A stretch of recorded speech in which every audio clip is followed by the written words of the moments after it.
Dans une ville animée où les journées semblaient toujours trop courtes, vivait un homme qui travaillait sans relâche pour offrir une vie confortable à sa famille. Un soir, après une longue journée marquée par la fatigue, la pression et les obligations professionnelles, il rentra chez lui, le visage fermé, le cœur lourd et l'esprit encore prisonnier des tensions du travail. Alors qu'il ouvrait la porte, il aperçut son petit garçon de 5 ans assis sur le perron, l'attendant avec une impatience mêlée d'innocence. À peine l'homme eut-il franchi le seuil que l'enfant leva les yeux vers lui et demanda timidement: «Papa, est-ce que je peux te poser une question?»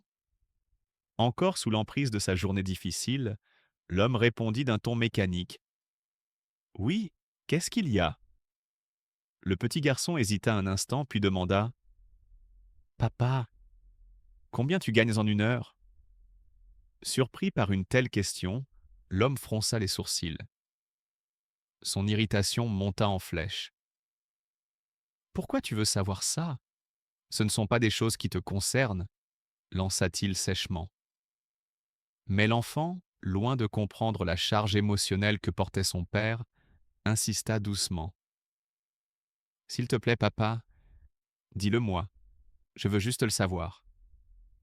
Agacé mais pressé de mettre fin à cette conversation, l'homme céda. «Si tu veux absolument savoir, je gagne 50 $ de l'heure.» Le petit garçon baissa immédiatement les yeux, comme absorbé par un calcul intérieur. Après quelques secondes, il murmura: «Est-ce que je pourrais t'emprunter 25 $?» Cette phrase eut l'effet d'une étincelle sur l'homme déjà fatigué. Son visage se durcit.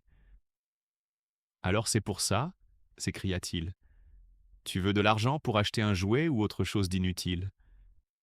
Je suis fatigué, je travaille dur tous les jours, et toi tu penses encore à des bêtises. Va dans ta chambre, tout de suite, et va te coucher.» Blessé par le ton de son père, le petit garçon ne protesta pas. Il s'éloigna en silence, entra dans sa chambre et referma doucement la porte derrière lui.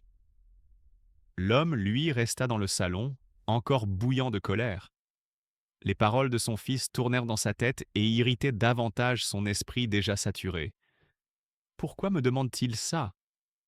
Pourquoi veut-il de l'argent? Mais à mesure que les minutes passaient, sa colère se changea peu à peu en réflexion, puis en culpabilité.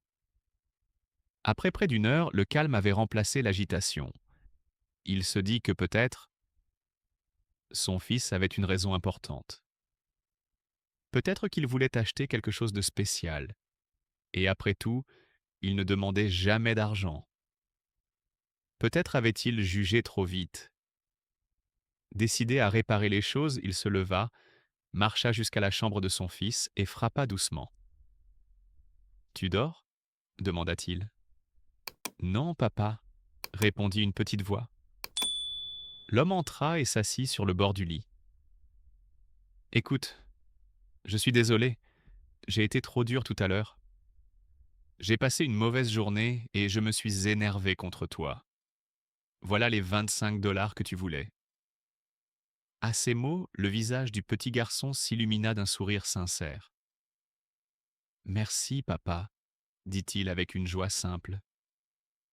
Puis, avec ses petites mains, il glissa sous son oreiller et en sortit une poignée de billets froissés qu'il commença à déplier et à compter soigneusement.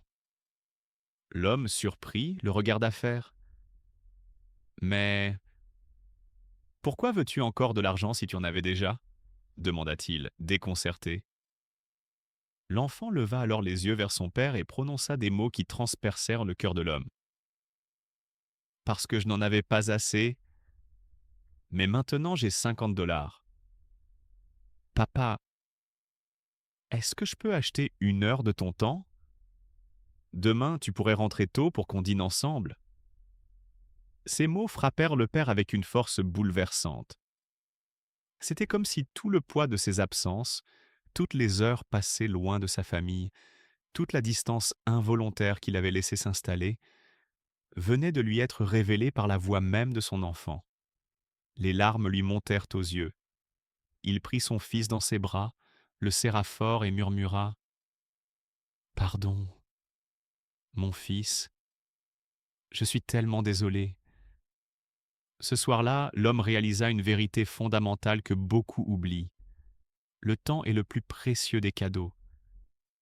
On peut perdre de l'argent et en regagner, on peut acheter des objets, en remplacer d'autres, mais le temps, lui, ne revient jamais.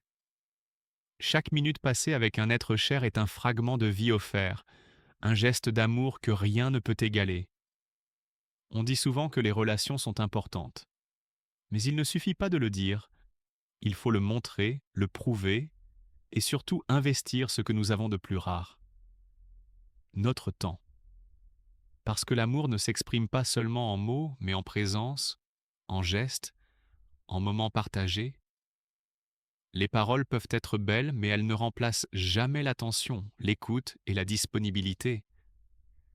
Et c'est là que réside la véritable leçon. La meilleure manière d'écrire le mot amour, c'est avec le mot